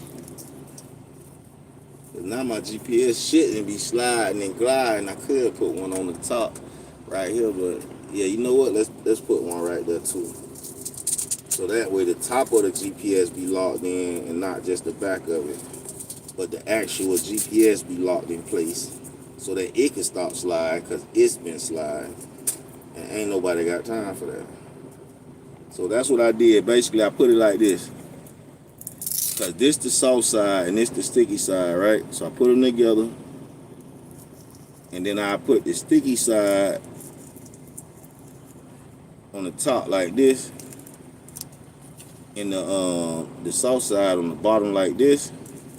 And I put the soft side on the bottom and the sticky side on the top, and I just sit it right there and put the GPS on top of it. Now, for those of y'all that's in trucks and want to know, y'all might can even do this in your car if you want your GPS to be permanent.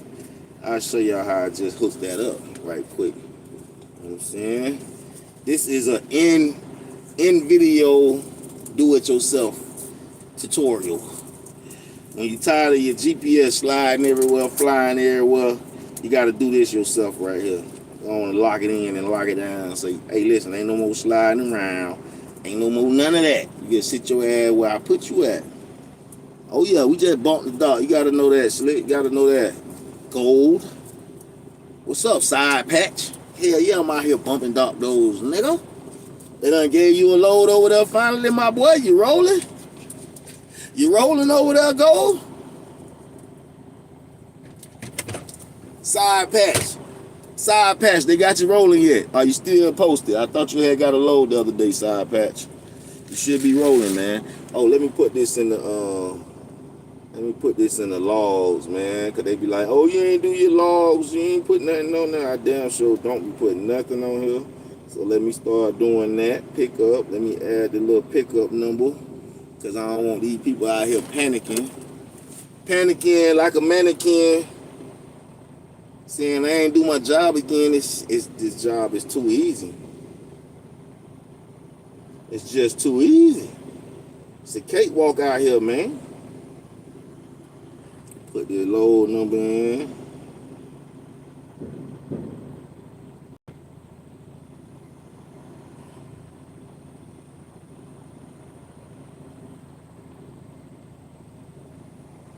They talking to me?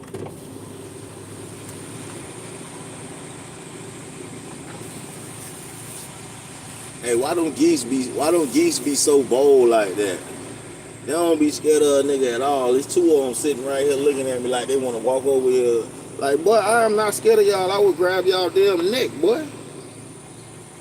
I ain't scared of no damn geese. They do be spooky, though. When they come at you, they be spooky. They be like, hey, what you doing, man? Back up. You ever had them geese come at you? You be like, hey, back up, man. Yeah, you got going on, man. Alright, now we added that. This is not staying up here because it's just not, and I don't like that. I don't like the fact that it's not staying up where it's supposed to stay at. Anytime I hit a little bump or hump or something, it come tossing and tumbling down. See what I'm saying? They was ready to get tossed off right there. Maybe I should put one of them things in the back of that and then sit this on that. So that way it's locked in with one of them little sheets that I just showed y'all, because that do be pretty good locking anything in. So I can lock that in with one of those too. And then it should be less likely to slip off or fall off or fly off the hinges. Maybe we should try that. Let's try that. Where did I just put those things at? Let's see if we can get it to stay up there too. Cause I'm tired of this GPS too. Shit that keep sliding everywhere, flying everywhere. We ain't got time for that.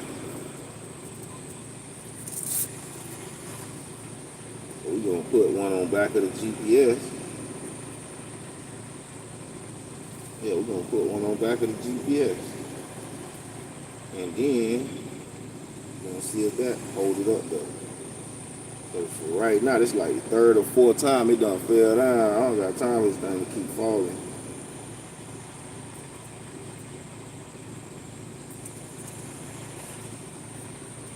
And I tell y'all, switching out trucks is like moving apartments. I'm not just pulling your leg, jiving you. Switching out trucks is like moving a damn house or apartment. Oh man, we need to move it up some. Look like we need to move it up some. Move it up and over some.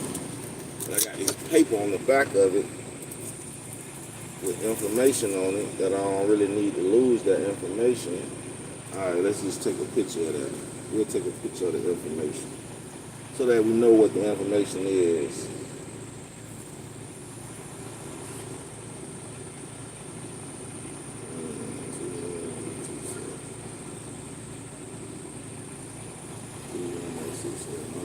write it on there again so I can see it good.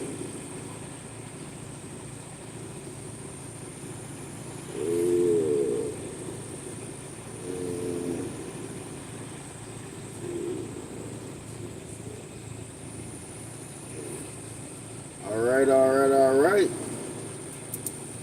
And then let me take a picture of it.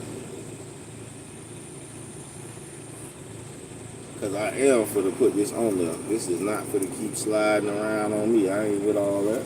I ain't with all that slick. You got to sit your ass still, man. You can't be just, every time I hit a corner, you go flying. What you think this is, man? You got to sit your ass down, man. Sit your ass still, man. Now we got that thing there hooked up. Let's hope that stay up. How y'all doing today? How y'all doing today out here in this world we call trucking? Chasing Mr. Benjamin Franklin. We out here to secure the bag. We need to be warming up some of this food and eating that. We definitely need to put this steak, potato, and fries in the air fryer right now. We gotta get that going right now. I was gonna try to mix the rib and the chicken with it, but we just gonna eat that. The steak, the potato, and the fries. But let me get y'all some reading going first before we do that, shall we? Let's shout. Shalom, we was not right here. This is chapter 88. We was on like chapter 135. We was not right there. Oh, matter of fact, chapter 138, because I think I got it marked. That's a scripture. Yep, I'll show y'all that scripture. Because that's a scripture right there. I was talking to my old boy and telling him like, hey, I really ain't feeling the presence of God, and I ain't feeling like God is for me.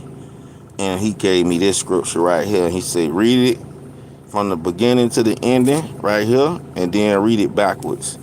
And it made a lot of sense. And God is with us all the time. So this is where we at, Psalms 137, and let's get to it. Let's just do it. You know what I'm saying? Father up in heaven, humbly come before your throne and ask you to forgive me of my sins in Jesus' name.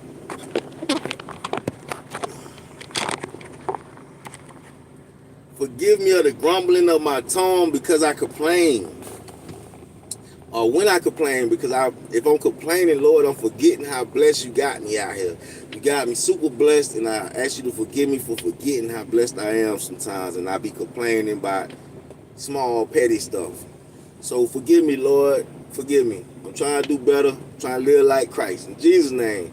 I ask you to give me knowledge, wisdom, and understanding as I read your word. May the person listening to me get knowledge, wisdom, and understanding, and be encouraged to pick up your word. In case they're atheists or orphan and don't know that you're real and that you're their father, I ask you to bring them into the knowledge, and also to watch over my family, friends, and even my enemies. In Jesus' name, keep me safe as I go down the road from harming anybody harming me. Keep me safe from DOT, accidents, tickets, breakdowns. In Jesus' name, keep that shine of mine straight too. Amen. These are things I pray. Let's get into it today. What's up, Jeff? We on songs. I'm gonna cut the truck off so y'all ain't vibrating too much, trying to fight with the sound too much. We on Psalms 137. An experience of captivity. By the rivers of Babylon there was sat down. By the rivers of Babylon there we sat down and wept. When we remember Zion upon the willows, in the midst of it, we hung our harps. For there our captors demanded of us a song, and our tormentors murmured, saying, sing us one of the songs of Zion. How can we sing the Lord's song in a foreign land? If I forget you, O Jerusalem, may my right hand forget her skill. May my tongue cling to the roof of my mouth. If I do not remember you, if I do not exalt Jerusalem above my chief joy. Remember, O Lord, against the sons of Edom, the day of Jerusalem, who said, raise it, to its very foundation. O daughters of Babylon, you devastated one. How blessed will be the one who repays you with the recompense with which you have repaid us. How blessed will be the one who seizes and dashes your little ones against the rocks. Now that's what I be saying. Hey, appreciate you subscribing, Jeff. That's what I be saying when I say it be some critical stuff in the Bible. Did you hear what this man just said at the end of that verse? He said, "O daughter of Babylon, you devastated one." How blessed will be the one who repays you with the recompense with which you have repaid us. How blessed will be the one who seizes and dashes your little ones against the rock. So he's saying how blessed will be the person that takes a child and smash them against the rock. They was crazy and evil back then. They was some wicked people, man. But continuing, we're going to go to that verse what my father gave me when I told him I wasn't feeling the presence of the Lord. I was feeling abandoned, like God ain't listening to my prayers. And thank God for having a praying father and a praying grandma too, because my grandma always was, she's Jehovah's Witness. She always was in the church. But my daddy, he been encouraging me to have the faith and trust in the Lord since I was in prison. So thank God for a praying daddy and a praying mama. You know what I'm saying? Let's continue. 138, and we're going to do it just like my daddy said. Read it front to back and then read it backwards. Thanksgiving for the Lord's favor. I will give thanks. I will give you thanks with all my heart. I will sing praises to you before the gods. I will bow down towards your holy temple and give thanks to your name for your love and kindness and your truth. For you have magnified your word according to all your name. On the day I called, you answered me. You made me bold with strength in my soul. All the kings of the earth will give thanks to you, O Lord, when they have heard the words of your mouth, and they will sing of the ways of the Lord. For great is the glory of the Lord. For though the Lord is exalted, yet he regards the lowly. But the haughty he knows from afar. Though I walk in the midst of trouble, you will revive me. You will stretch forth your hand against the wrath of my enemies, and your right hand will save me. The Lord will accomplish what concerns me. Your loving kindness, O Lord, is everlasting. Do not forsake the works of your hand. And then we're going to go from the back to the beginning. Do not forsake the works of your hand. Your loving kindness, O Lord, is everlasting. The Lord will accomplish what concerns me. Me concerns what accomplish will the Lord. Me concerns what accomplish will Lord the.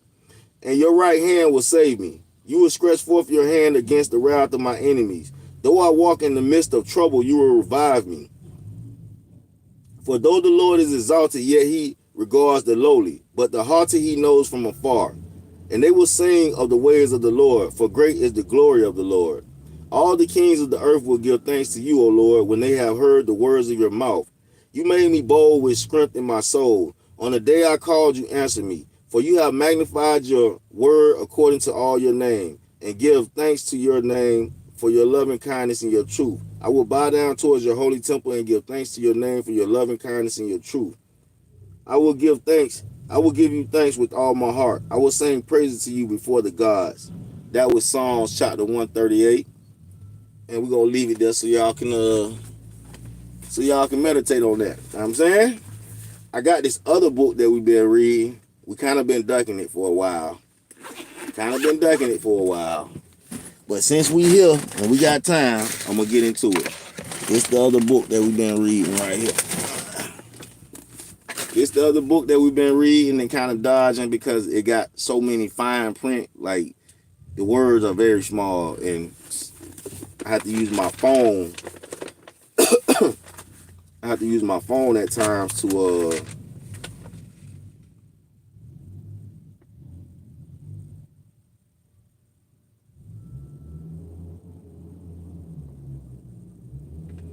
I have to use my phone sometimes to zoom in on the words, and I don't like that. But let's get into it since we've been ducking and dodging it. Let's read some more of it.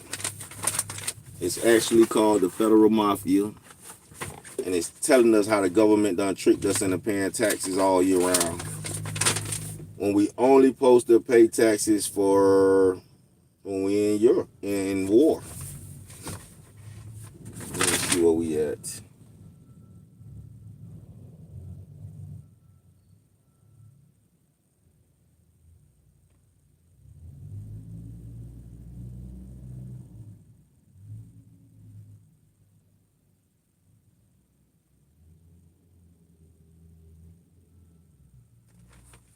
Okay, we'll start right.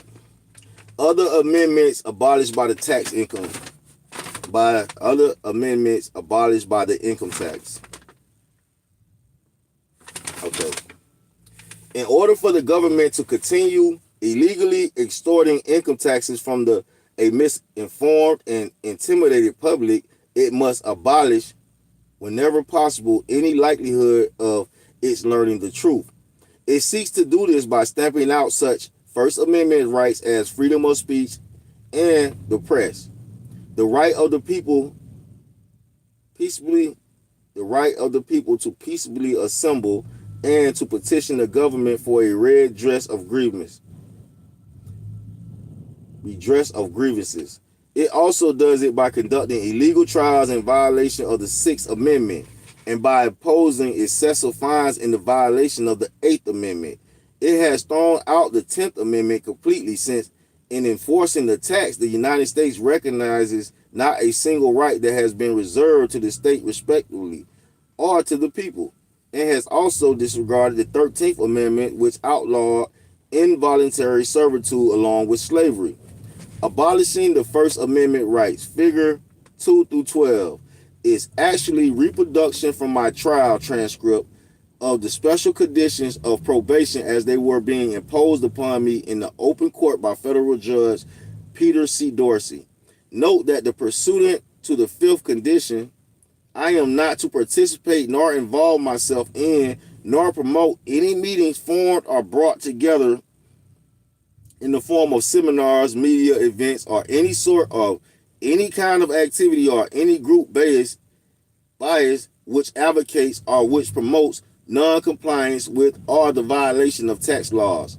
Note that Judge Dorsey has set up two different conditions, one dealing with promoting non-compliance of tax law and the other dealing with promoting violations of tax law.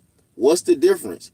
Obviously, if promoting non-compliance of tax law was the same thing as promoting violation of tax law, Judge Dorsey would not have made the distinction. So even if I merely attend a meeting, let alone speak, that was not brought together to promote violation of the tax laws, but merely non-compliance of them, I run the risk of being violated and sent back to prison. But on what basis is a group brought together to promote non-compliance of laws, which admittedly are based on voluntary compliance? Would I risk being sent back to jail if I organize a meeting in which I merely read those government documents shown in Chapter 1? Wouldn't the government argue that the people had been brought together for the purpose of promoting non-compliance? If not, why would Judge Dorsey have included such language in his conditions? And parole and probation violation hearings are conducted without juries, with the guilt of the alleged violator left solely to the discretion of the judge conducting the hearing. And in my case, that would be Judge Dorsey. It should also be observed that this condition was cleverly worded so as to avoid any appearance of overtly depriving me of my right to speak. Since this First Amendment right has been well publicized, and there is an abundance of case laws protecting it, however, by tying my probation to such unlitigated and conveniently vague and arbitrary conditions as participate, involve, promote, brought together, my right to speak was effectively curtailed, actually more so than if the right had been directly abridged, which the court, for obvious reasons, was not inclined to do. The point is that while parolees and those on probation do not have all the rights of other Americans, principally they have travel and reporting restrictions, they can't own firearms or associate with other felons and vote. Their First Amendment rights are still supposed to be unimpaired.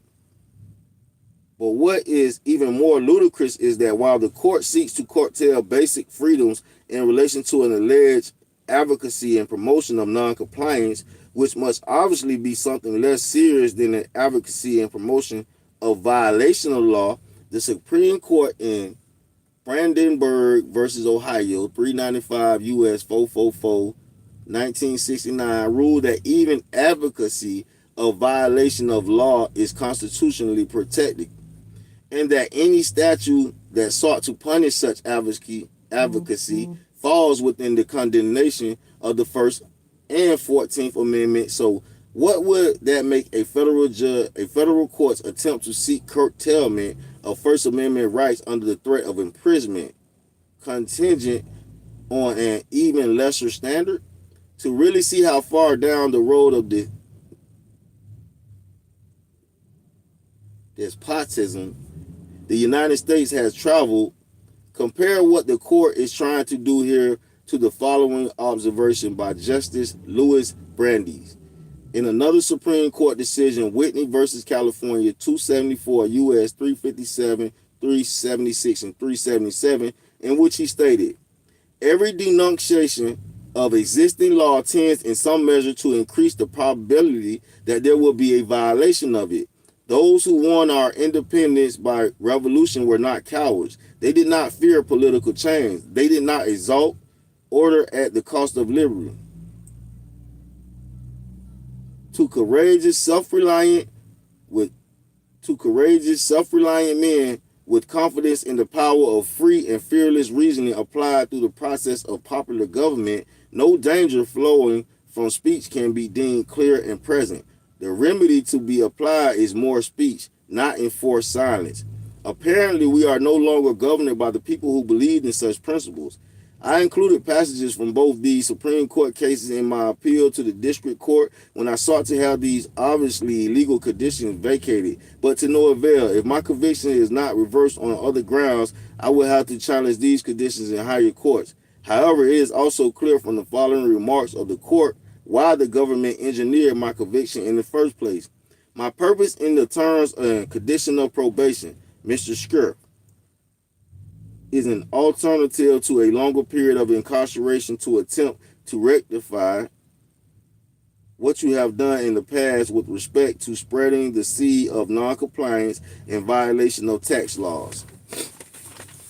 Of course, I have never advocated violation of tax laws, and the court knew it, and there cannot be any such thing as spreading the seed of noncompliance in connection with the laws, which even the government admits are based on voluntary compliance. And in addition, such prohibitions had nothing to do with the underlying offenses for which I was allegedly convicted. It is also clear from Judge Dorsey's remarks just why I was convicted of those offenses. The government could now threaten me with imprisonment for conduct which is not only not otherwise punishable under our law, but in reality is constitutionally protected. Proof that the First Amendment is dead in America. On August 8, 1985, and again on August 26, 1987, the 7th Circuit Court of Appeals affirmed restraining orders U.S. versus White 769 F.2D 511 and U.S. versus Coram 827 F2D 1144. Enjoined the Minnesota Society for Educated Citizens from, among other things, teaching that wages, salaries, or other compensation for labor or service are exempt from federal income taxation or any other such frivolous claim with respect to the scope of federal income taxation. Well, as a matter of fact, the society was right. If anything, it didn't go far enough. And so it claims, its claim was certainly not frivolous. But even that is besides the point.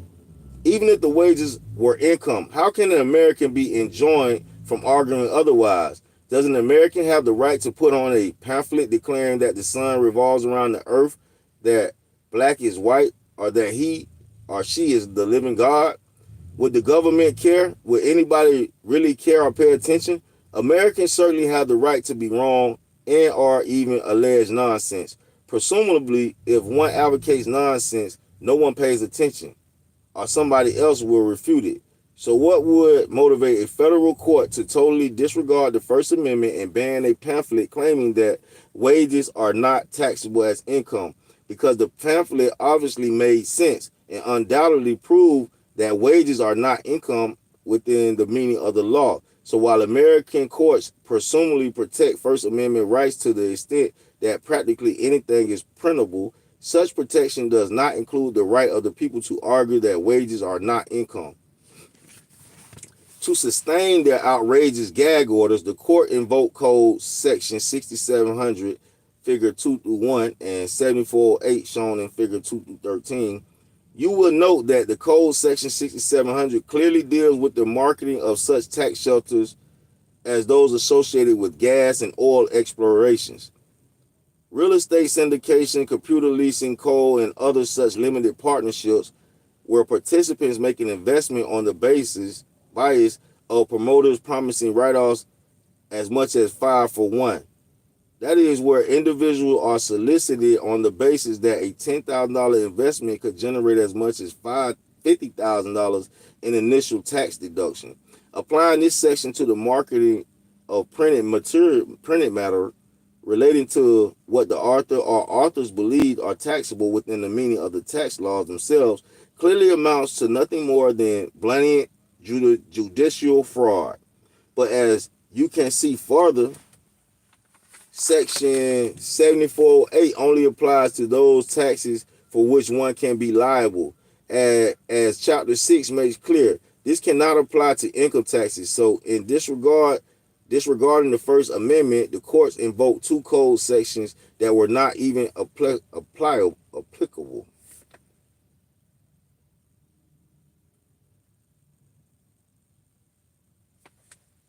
In 1634, an ecclesiastical court found the great Italian scientist Galileo guilty of teaching that the earth revolved around the sun instead of the other way around. So it put Galileo under house arrest where he remained the last 7 years of his life and barred him from making such frivolous claims. So it is clear that in many respects, American courts, the Constitution notwithstanding, are no better than the one Galileo faced in the 1700th century. It is also amusing to note that in the Kwan decision, the court stated the government may ban forms of communication more likely to deceive the public than to inform it. Obviously, if this doctrine were applied to the federal government itself, amongst nothing, either verbally or written, would ever make it out of Washington, D.C. for a chilling insight into arbitrary and totally assigning and hypercritical federal court decisions, I recommend these gems and the underlying cases to you and to the ACLU. Where were you when these cases were being decided? In my books, The Great Income Tax Host, I made the same argument. So why wasn't my book banned? My argument was made in a formalized book which sold in bookstores and on which I was able to focus on some public blitz. In my book, The Greater Income Tax Host, I made the same argument. So why wasn't my book banned? My argument was made in a formalized book which sold in bookstores and on which I was able to focus some publicity. The government could not risk enjoying its distribution in the same way that it might a pamphlet or a packet of material put out by a small local group whose efforts might be maligned by some autocrat judge as being the nonsensical and antisocial work of disgruntled and misguided tax protesters. Excuse me, guys.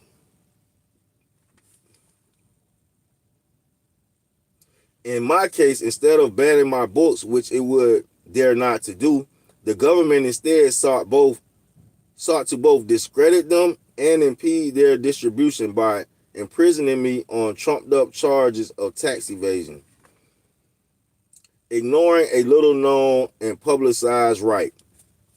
The First Amendment, you know what, we're going to stop right there. They ain't started on my truck yet, and I want to warm up my food. So hopefully y'all got something from that. The words are small, but I'm going to still read it. We're going to get it done, and we're going to start taking notes on that, too, because we need to be remembering what we read. We can't just be out here just reading. We got to remember what we read. So remember, Millionaire Mission. Old subscribers, appreciate y'all. New subscribers, appreciate y'all. If you ain't subscribed, go on and subscribe. Returning subscribers, appreciate y'all. Man, I can't believe we just hit 3,000 subscribers and now we at 4,000. Man, y'all got me going up. I appreciate y'all, man. I'm finna warm up this food and get ready to splash in the fishbowl like we do, man. You know what I'm saying? Get ready to splash in the fishbowl like we do, man. You know what I'm saying? Thank God for another day. Thank God for another chance, another episode. We out here. Man, y'all stay prayed up. Y'all stay focused. My baby mama still hitting me up. I'm gonna pray for her. Hopefully she get her mind right and don't be on no demonic shit. Cause I ain't did nothing to her. And yeah, Sean, be safe out there. Talk to y'all later. Splashing the Fishbowl. I'll be back with you. Remember, I told y'all for the next 4,000 hours I will be live. So when you see me say bye, just know that I'm gonna be back. I'll be back. For sure, for sure. Matthew 6:33. You know what? Let me just, since you typed that in there, who is that? Professor C. Since you typed it in there, I'm gonna check it out. Let me see what it say. Matthew 6:33. Let's just see what's in that scripture right there. Let's see what they're talking about before we close it out. Matthew 6:33. You want to give us any heads up, Professor C, on what this scripture is about before I reach it? 6:33. Okay. Matthew 6:33.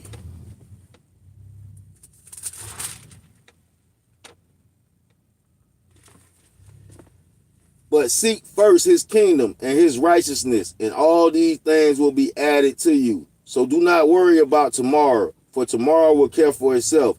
Each day has enough trouble on its own. Professor C, I appreciate that. But seek first his kingdom and his righteousness, and all these things will be added to you. Yeah, I appreciate that, Professor C, because that's what I be trying to wake up and start my day with the Lord. Like, let me wake up, jump in this good book, pray, seek the kingdom of heaven and seek the kingdom of God first, and then go do all the earthly work. So, Professor C, shout out to you. Shout out to all y'all that hit that like button. Shout out to all y'all that subscribe. I promise, we was just celebrating 2,000 subscribers, and then I didn't even get home to really celebrate 3,000 subscribers. And when I got home, I had to hurry up and get back on the road. So now I'm back out here again, and we celebrating 4,000 subscribers. So we can't do no drinking or nothing because we got to run tonight. But you better believe, when I come back out this road, we're going to celebrate 4K subscribers. On the way to 10K we're trying to get 100K subscribers. We want one of them plaques. We want one of them YouTube plaques that say, you have achieved 100,000 subscribers and a $100,000 check. I'm just saying. I'll be back with more of this later. So I appreciate you guys for tapping in. Appreciate you for sharing, liking, commenting. Appreciate y'all for real. You know what I'm saying? When I be going through shit in real life, I just cut YouTube on, and I'm going to see somebody that's going to say something trolling. They're going to say something funny, or they're going to try to, even like Professor C, they're going to give you something encouraging. So I appreciate y'all, my YouTube family. Appreciate y'all. YouTube family. I'll be back. We going to be live for the next 4,000 hours. So any time of the day that you wake up and go to sleep, you can wake up and see me. I'll be here. I'll be back. Going to let the phone charge, eat some food, and probably drop some shorts too. Got to do that. You know that. You got to know that.